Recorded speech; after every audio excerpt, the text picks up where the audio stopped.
Welcome to another episode of Coach Hates Football.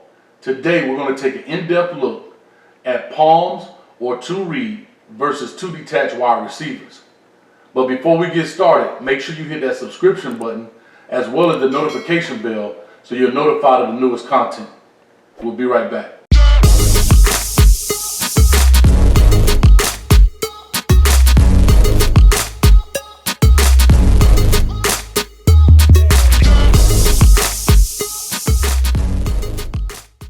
Alright guys, so welcome back. Again, we're taking an in-depth look of our two read palms coverage.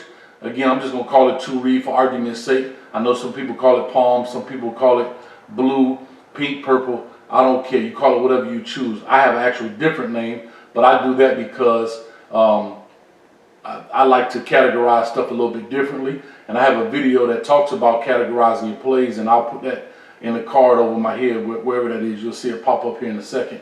You can click that so you can see how to categorize plays. But anyhow, let's go ahead and let's talk about two read. Let's talk about some of the rules to it. Let's talk about how we're going to structure this and make it easy for the players, and that way they can grasp the concept pretty easy.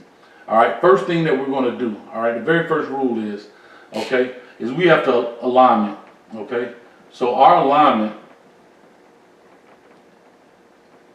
is going to be the same as our quarters coverage, what we always look like, all right? We're not going to change. I pretty much put our corners, I put them at 7 yards, okay? Flat foot read. Now they may be inside or outside leverage based on the divider line. And again, I have another video talking about divider lines. I'll put that in the card above my head here in a second as well. Our safeties, okay? The safeties, they're typically at 12 yards. That's where we are. Now, these are just kind of defaults, you know, in the sense of what it is. But based on your talent and based on what this kid can and can't do, sometimes you got to put him at 15 yards. Sometimes you can put him at 10 and he can get away with it because he's just that talented. That's up to you as a coach. You got to tweak it and figure out where that sweet spot is for that kid. All right? So that's kind of where they are. And then our linebacker, all right, he is going to be inside leverage. All right, this is important. Inside leverage, a number two wide receiver. That's detached. All right, so now he's inside leverage of the number 2 wide receiver. All right, next thing we're going to do is the communication. We're going to have to communicate this. I always put, and I'm going to mark this here, the safety is in charge of the communication. Why? Because he has the deepest look at it. He can tell the split of the receivers, and a lot of times we do ours based on the split of the receivers. I don't typically call it as a particular play. I let them make an adjustment to it based on the split of the receivers, and I'm going to go over that as well. Okay, so the safety is in charge of making that call. How that's done, he'll let him know. To read. That corner, the only way they're going to play that is that corner sticks his hand out, and he gives the thumbs up to say, hey, I heard you. Check, all right? And that's another reason why the safety is, because that way the corner doesn't have to turn around to the safety to let him know he wants to play two read. I leave it up to the safety to say, hey, read. That corner must put his hand out with his thumb up to say, hey, I heard you. We're on the same page, all right? And that's very important because, again, the band is playing, mom's screaming, all these different things are going on. You got a lot of distractions out there. Coach probably yelling in your ear. And if you don't give that check off, you can have a catastrophe out there because you got one guy thinking one thing, another guy thinking something else. Before you know it, you got an open receiver, aka blown coverage. All right, so here's what we did. We already talked about the first thing is alignment. Okay, we're going to still look like our cover 4 shell. Everything's going to still look the same. We talked about this, the corner. We're going to put him back 7 yards. All right, so I'll just put 7 yards right here. Okay, so 7 yards. Now notice I have him inside. Why do I have him inside? Based on our divider line is whether he lines up inside or outside of that receiver, okay? And again, I have a video talking about that. I'll put it up in the description as well as I'll put it on one of the cards there. Our safety, he's going to be outside leverage of number 2. Why does he have to be outside leverage of number 2? Is because we're still talking about force players. And who is the force player? All right? So in this right here, in this defense, our free safety would be our force player. Because remember, palms is just a check and alert to what we do. So he'll be our force player, all right? And our Sam backer, for this demonstration, he'll be inside leverage there, okay? So we talked about next is the alignment, and we talked about some spacing, and this is very important, okay? The spacing, I always say this, okay? The spacing between the two receivers, all right? If it's 7+ yards between the two of them, and again, you don't have to have a ruler, all right? But if it's 7+ yards between the two of them, we can automatically go, they can check that if they choose to. But who's in charge of checking that? The free safety is in charge of making the 2-read check, okay? So the free safety is in charge of making that check. He's got to call out, read. If that corner doesn't put his hand out with his thumb up, then we still playing quarters, we're not playing read. He has to get that call from that corner, all right? Because if he doesn't get that, we're on 2 different pages. So like I always used to say, if we're all wrong, we're all right. As long as we're all on the same page, okay? So if that makes sense, okay? So now that's very simple, all right? How we line up to this, and again, the Sam backer, he's playing inside leverage of this guy, and he's actually reading him for the mesh. So we talk about the mesh and got a video on that as well too. So we got plenty of videos on a bunch of different things. So that's how we line up to it. That's how we determine if we're going to make this call or not. The call is made based on the spacing of the 2 wide receivers. I don't typically call it from the sideline. That is an alert. That is an audible, a defensive audible, I guess if you want to say, that check they can make on the field. And if I feel like I trust those guys enough, guess what? I give them the free reign to do so. If I don't trust them, they don't get the free reign. So now let's talk about how we execute it. Here's what it is. Very first thing that we see right now, we have what we call a 2-to-1 read. Okay? What does that mean? That means that the free safety, okay, and the corner are going to read the number 2 receiver to the number 1 receiver. If the number 2 receiver does anything out, and again, this is where it gets a little shaky for some coaches. Is it just a bubble? Is it minus, meaning behind the line of scrimmage? Is it a quick out? Is it 5 yards? You have to determine that based on the talent of your players, based on their football IQ, and based on their ability, all right?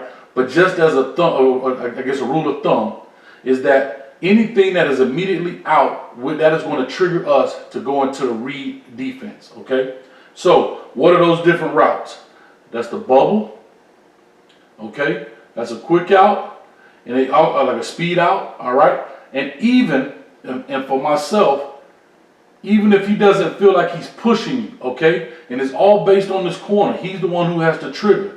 If he doesn't feel threatened and he wants to take it, this free safety has to know that he has to look at 2, but as he's making that out, it's going to take his eyes straight to the number 1. He can see if his player, if his homie is firing off. If his homie is firing off, his eyes immediately go to 1, and he'll play that. So any one of these routes, okay? And I always like to say 5 yards or less, okay? So 5 yards or less, anything that's 5 yards or less can trigger, all right? That can turn us on to play our read defense, okay? All right, so here's where it gets a little tricky, all right? So let's just say he runs the bubble for argument's sake, okay? He wants to run the bubble. That's going to trigger our corner to turn on, okay? This is where it gets tricky, guys, and this is where you have to have some rules set. Because he's inside leverage, I leave it up to the corner, all right? He knows that he has to make this play outside because he now turns on to become the force player in this defense. When we're playing quarters, the free safety was the force player. Now that he's done this, it's triggered us in basically to a cover 2. So who's your force player now? Your corner. So him being 7 yards is where it gets a little tricky. If he goes inside and gets pinned by this guy and he gets outside, we're in trouble, okay? This is knowing the talent of your players. If he goes inside and gets pinned, here, now it becomes a one-on-one and a lot of grass field, and the other guys can't come in pursuit to the ball. So now let's just say we get the bubble right now. Here's where it gets a little tricky, coaches. Even though I know he's inside leverage, remember this defense just went from being quarters and the free safety being the force player to now the corner being the force player. If that ball ever gets outside of the corner, it's going to probably be a very big gain, if not a touchdown. Why? Because the pursuit is on the other side of the field and they have to make their way. So by the time they make it, it's too late, okay? So he knows that right now he has to work his way and get outside and create and build that wall. All right, and I talk about building a wall on defense. Why? Because now you got help inside. All right, with all those guys coming. If he ever gets outside that wall, it's a free-for-all. All right, so once he builds that wall, we're in good shape. Now, the eyes of the free safety. Here's the beauty of this, be honest with you. If it's a 2-to-1 read, they're both looking at 2-to-1. As a free safety, I'm flat foot. I got 12 yards of grass between me and him before he can even beat me.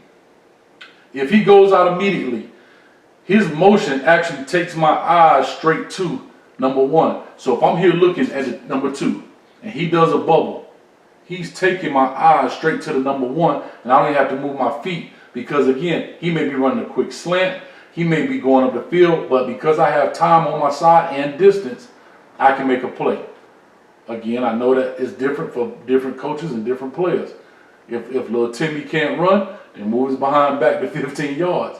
If you got Timmy that he got some burners on his cleats, you may be able to move him. Like I like it at 12, but hey, if you can get away with 10, then so be it. That's a tweak that you have to make as a coach. All right. So now he has all of number 1 now. So if he does that and number 1 runs a vertical, then that means that now the free safety is going to take that over. Okay. And all it does is turn into cover 2 on the move. All right. Now let's talk about the sandbacker, how important his job is. Okay. Because the sandbacker, all right, and I'm a vision and break guy. I used to be a spot drop. Everybody get to their hook to curl, and then they work the curl to flat. I get all that buzz and all that stuff. But these days, the ball moves so quickly. The more times he gets over here in a hurry and that ball goes that way, he's got to recover that much more space. All right. And also what I found out too is that a lot of times our kids overrun the slant. You see it 1,000 times. I'd rather make the quarterback throw the harder ball outside than to throw the easy slant because this kid is so worried about trying to get out here into the flat. All right. So once he sees us a pass, right? So he reads quarterback. Okay. He's blocking. Quarterback shows pass. All he's doing is vision and breaking right now. So he's sitting still. He sees his shoulders flat, ball thrown. He works his way to the ball, inside shoulder. Why? Because we're building the wall with the corner on the outside. All right, so we're going to basically vice this guy into a tackle. All right, so we're going to vice him into a tackle. And again, the Mike backer, he's coming to it as well.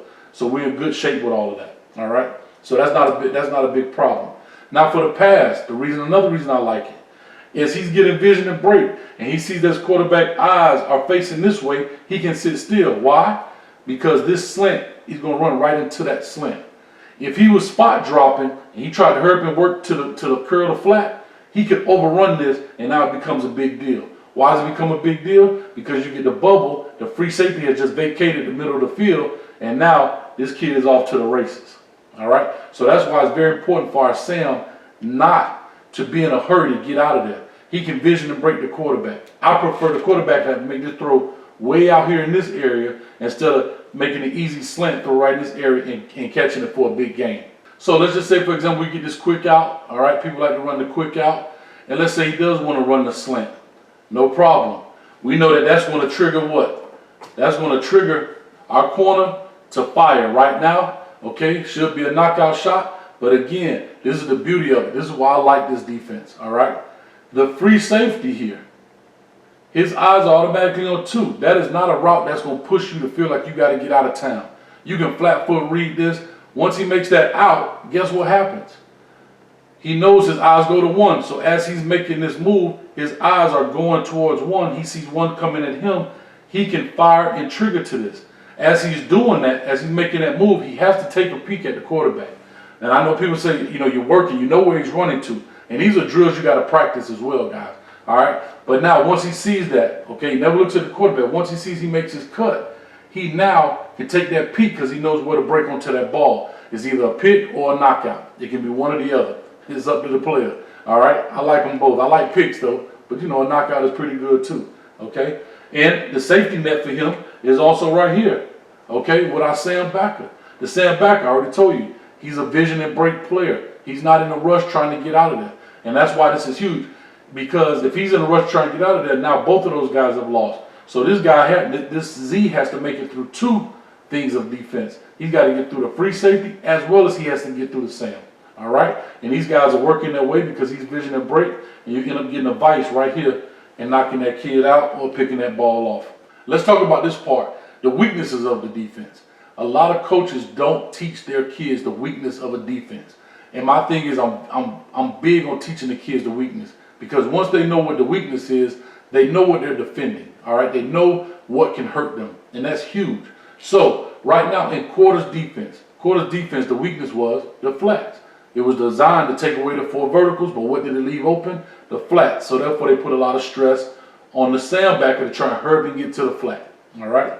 So what was designed and what was created was this 2-read concept. Was okay, well, if you guys want to keep bubbling or keep running these flat routes, what we're going to do is we're going to turn on our corner and turn this thing into cover 2. I thought that was a great idea, and guess what? It takes the stress and the strain off of this kid. Why? Because he's got to play the run and try and get all the way to the other side of the field, in a hurry to play that. That's not fair to him. So this is a great design in regards to how to play short routes and quick hitters, all right, and quick game stuff. Okay. Also, the weakness of this defense is right here. Okay, this little honey hole right here. If he fires up, everybody knows that this is a honey hole shot right here. Okay, everybody knows that's a honey hole shot for the quarterback. Again, this is high school. All right, it's not even too many college or even pro guys that can make that throw. All right, because the guys are much bigger, faster, and stronger. I would take my chances if you throw in that honey hole shot, all right, then you nickel and dime me down the field. One is because this receiver knows, all right, that he's got a guy barreling down his throat, and he's sitting over there with his hands up and his chin in the air. I mean, I know we got targeting rules, but at the end of the day, pain is universal. It doesn't matter who you are. Pain is pain. So if you get caught slipping like that, it's on you.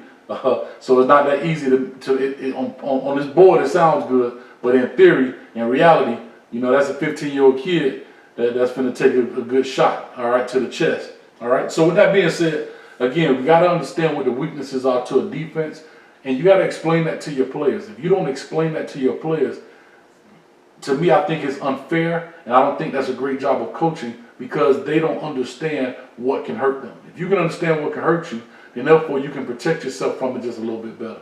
All right, so we had a chance to take an in-depth view of 2-read palms coverage. And hopefully I answered a couple of questions that you may have. And if I didn't, please make sure you leave them in the comment section below, and I'll be sure to answer those questions. And if it's big enough, we can do another video and talk about that one question in particular. All right, I do want to give a big shout out to Coach John Core, who was one of our subscribers, and he reached out to me and said that he wanted to talk or get a video more about cover 2-read or palms. And we made it just for you, Coach, so we appreciate you being a subscriber, man, and paying attention to the content. Also, before I go, make sure you hit that subscription button. Also, make sure you hit the notification bell for the newest content that'll be coming out. And we're trying to drop them every Tuesday, man, at 9:45 in the morning. And with that being said, man, thank you guys very much for watching and supporting, and see you at the 50-yard line.